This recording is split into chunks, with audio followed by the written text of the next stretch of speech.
Hello, we're here with Monica from Buena Vista Magic. Monica, tell us a little bit about yourself. Hi everybody, I, along with my husband Matt, make up Buena Vista Magic. You've probably seen some of our videos.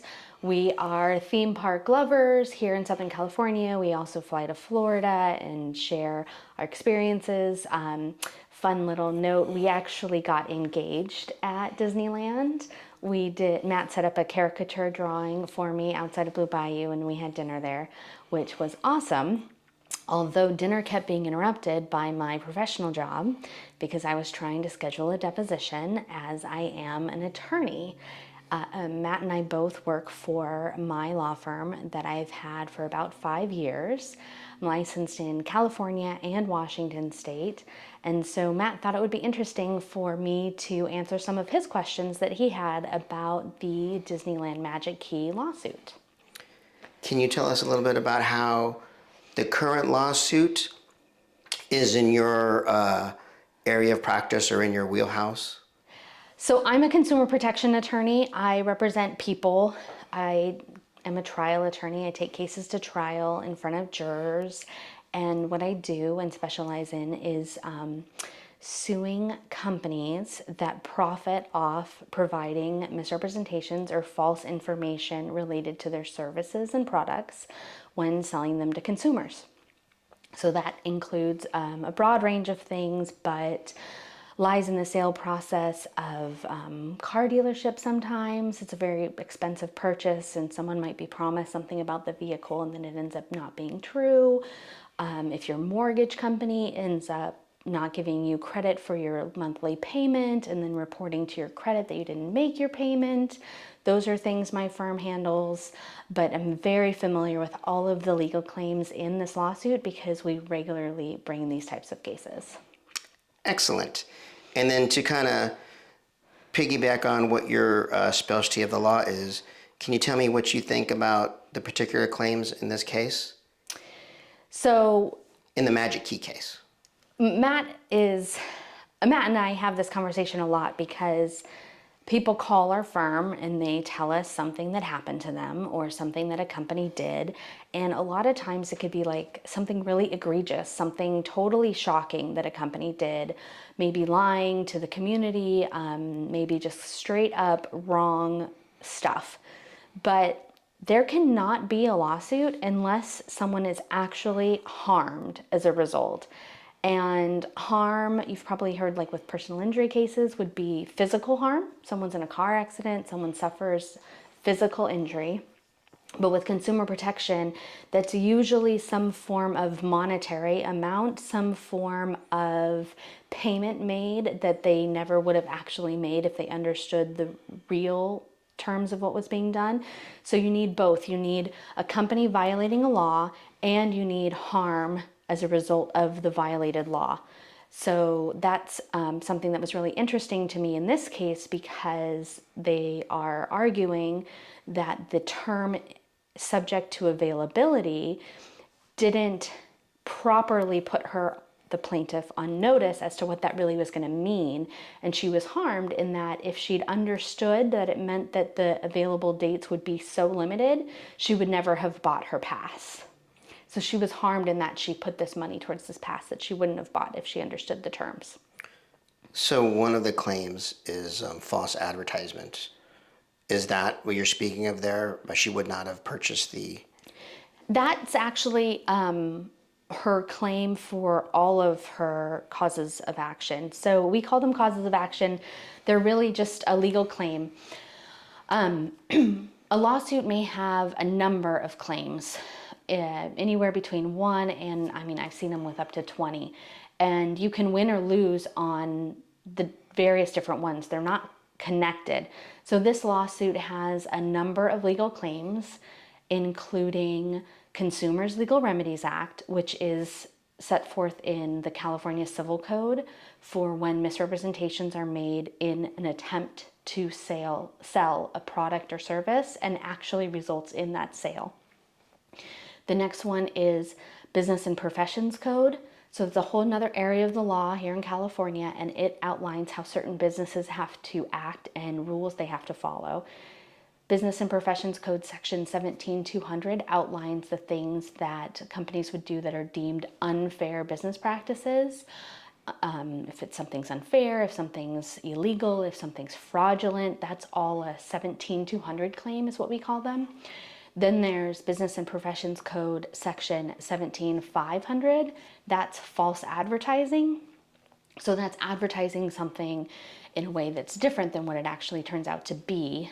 In this case, the interesting thing that it's going to come down to was whether the real material terms that the average consumer needs to know in deciding whether to buy this pass were actually disclosed accurately by Disney. So that's going to be a really interesting claim, the false advertising claim. And then there's also the breach of contract claim. I've heard a lot of people talking about the breach of contract claim. And remember, you don't have to win or lose on all of the claims.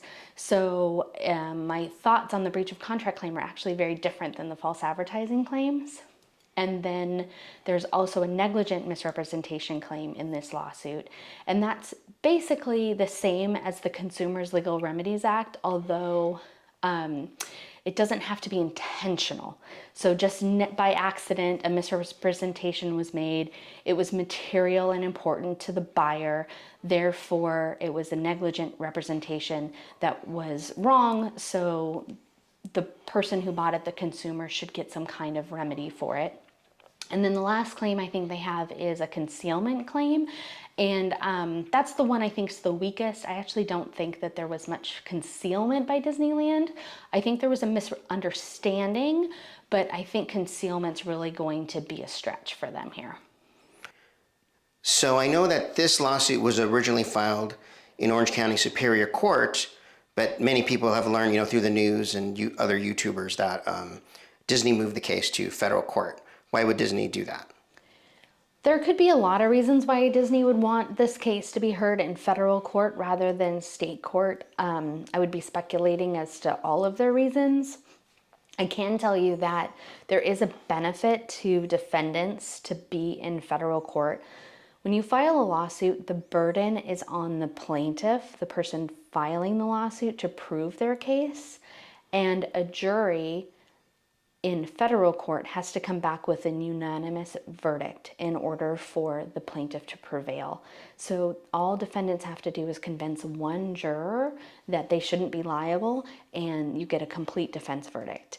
While in state court, if the plaintiff gets a majority of the jurors to vote in their favor, then that's enough to prevail. So there is a benefit to defendants to be in federal court because the jury has to have a unanimous verdict in order for the plaintiff to prevail.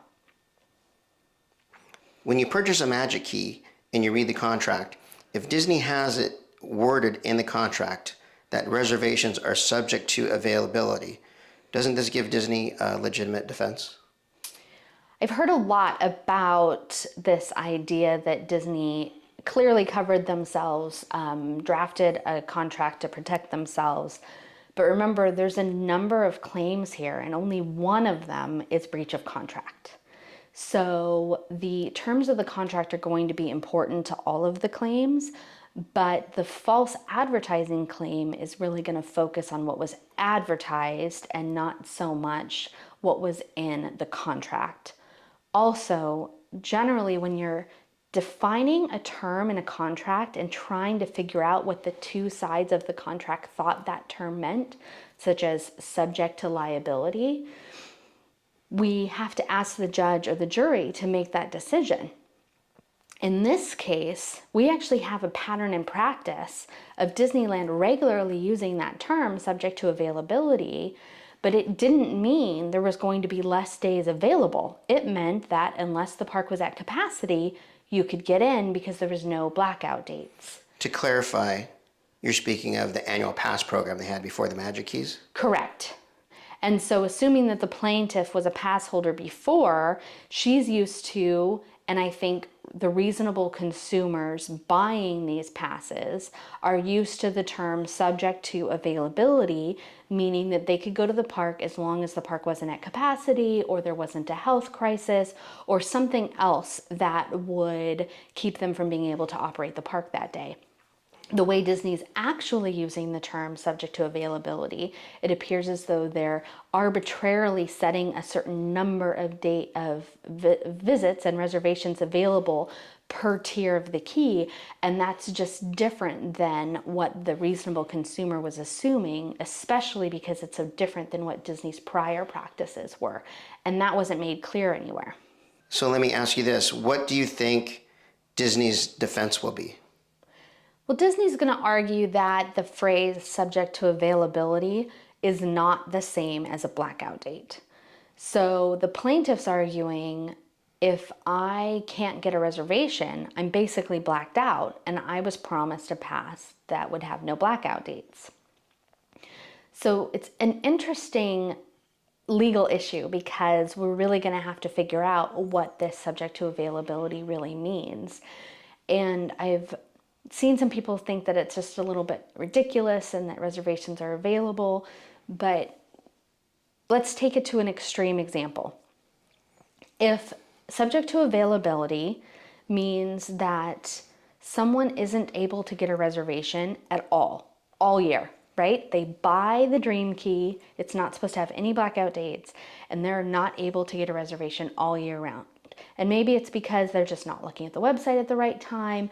Maybe it's because they only ever try to make a reservation on their way to the park. But for some reason, they've paid this money, they've been promised no blackout dates, and they just cannot get a reservation no matter what all year round. Well, then it is a blackout date, right? That person has been blacked out from being able to use their pass every day of the year. And that's clearly not what anyone expects the term subject to availability to mean. So what subject to availability means, and really the real issue on the advertising point is, does Disney need to disclose what subject to availability means in their advertisements when us pass holders are making the decision to buy the pass or not? That's really where the false advertising claim is going to get really interesting to me, because certain disclosures that are material to what a consumer would decide in making a purchase like this have to be made. And maybe subject to availability needs to be defined by Disney. So let me ask you this. This is a big one in my mind as a Disney lover and Magic Key holder. Do you think during the discovery process that Disney is going to inform us of how through what method they limit the reservations? I really think this is interesting. So I don't think Disneyland's going to want to share how they decided what the subject to availability would mean, how they decided how many days they would have available to different passes. I think that that's really proprietary information that Disney's going to fight hard to keep to themselves. You can file a protective order in lawsuits where the documents and the information can be given to the plaintiff and can be given to the judge, but they can't be given to the public. So it's possible that this lawsuit will actually disclose that information, but we'll never know it. I anticipate that Disney would figure out a way to resolve this dispute without actually having to provide that information. In my experience, when you're asking, like what the plaintiff here is asking, that something be changed in the company's policies such that, there be dates available or something else be disclosed, that companies really are hesitant to do that. They don't like being forced to change their policies and procedures through litigation. They rather figure out some other third way to compromise this dispute, such as maybe creating another tier that would be extremely expensive but would not be subject to reservations, and that would be a true no blackout date. And then Disney could say, well, okay, Dream Key people, if you wanted to spend this much more, you could really have a true no blackout date pass. But I think they'll get creative in trying to find a resolution rather than participate in discovery. How hard do you think Disney's going to push to move this into arbitration and keep it out of court? So arbitration is another way that litigants in the United States can resolve their disputes. So we can file lawsuits, we have a right to a jury, and the jury can hear the dispute. But if you sign in a contract what's called an arbitration clause, then you're agreeing that any dispute between you and the company or the other person you're entering into that agreement with can be resolved in a private binding arbitration, and that is generally not public record, and almost all of the arguments made, documents filed are all private. My hat goes off to Disney because there's actually no arbitration clause in their terms and conditions for the pass holders, which I actually thought was really classy of Disneyland to do. So they don't have a contractual agreement with us pass holders to force us into a private hidden arbitration. They might change it after this, but currently they do not have a right to force anyone into arbitration. If the plaintiff, as a class representative, chooses to go to arbitration, that is something that them and Disney could do to try to reach a resolution if they wanted. Thank you. I had no idea. I just assumed there's an arbitration clause in there. That's why I asked that question. And just lastly, to kind of sum things up, at this point, with the information that we have, I realize things will change and they're going to be dynamic as the lawsuit progresses. Do you have any kind of speculation about what will happen in the long run with this lawsuit?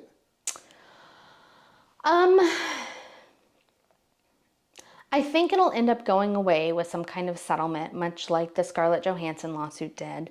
We won't know the terms, we won't know what happens. It'll get resolved. I don't think that Disney will force it through to a jury trial. I think that there's enough ambiguity with the terms, especially when you compare with how the term was used previously with other passes. So I think Disney will probably try to do something to resolve it. I'm not sure exactly what that would look like, but I bet that they're going to try to appease us pass holders in another way. And I understand that they've even sent out a survey asking about how pleased people are with the passes. And really, maybe they're trying to gather a bunch of information to see what it is that we want to be happy. Because, if one thing that's interesting about class actions is when a class action's filed, the plaintiff says, I'm coming to the court as myself and I want to represent other class members. But there's actually no class action until a judge approves it. So a judge actually has to approve a number of things in order to determine that it's going to be a class action. So if Disney were to settle with Miss Nielsen currently before it's a class case, then someone else could just pop up and be the new class representative, and they could have to go through the whole lawsuit again.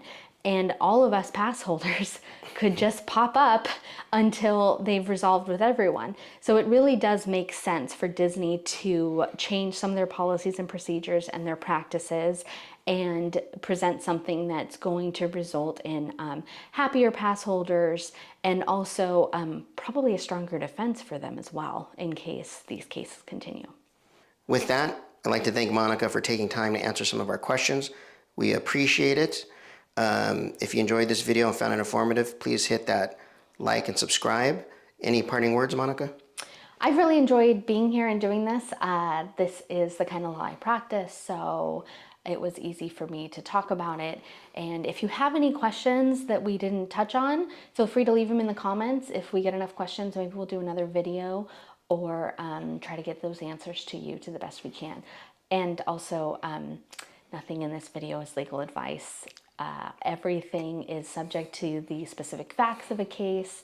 Please do not take anything I've said to be specific legal advice applicable to anyone or any circumstances. This was just a general legal, what is it? Like view. A TED Talk. That's how we know you're a real lawyer.